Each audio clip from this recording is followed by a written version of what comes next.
في الذكرى العاشرة لتأسيس الدفاع المدني السوري. خلونا نذكركم بتضحيات القوات البيضاء من أجل الشعب السوري. خلال 10 سنوات من عمرنا أنقذ الدفاع المدني أكثر من 128 ألف مدني من تحت الأنقاض ومختلف الحوادث. استجابت فرق الدفاع المدني لآلاف الهجمات من روسيا والنظام جوا وأرضا على الشعب السوري.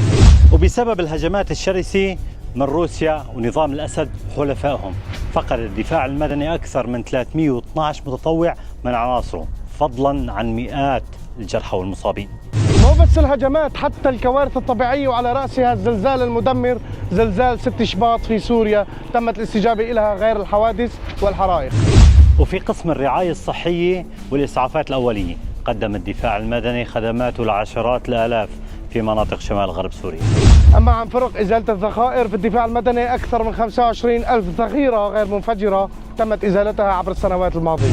ومن جهة التعافي المبكر شارك الدفاع المدني بتخديم أيضا عشرات الآلاف السكان، منهم على المستوى الصحي والنفسي، بالإضافة لقيامه بمشاريع ضخمة بتخدم أيضا هدول الناس. هاي الأعمال صنعت الهم العالي وروح الفريق بين الإدارة والعناصر، لمجرد أنك تشوف شعار الدفاع المدني قلبك بيشعر بالطمأنينة.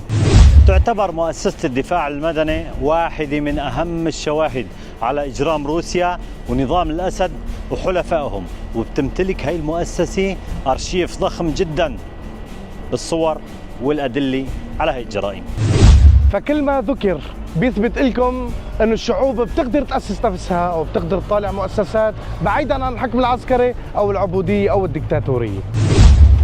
الخوذ البيضاء عقد من الأمل، ينقذ الأرواح ويبني المستقبل.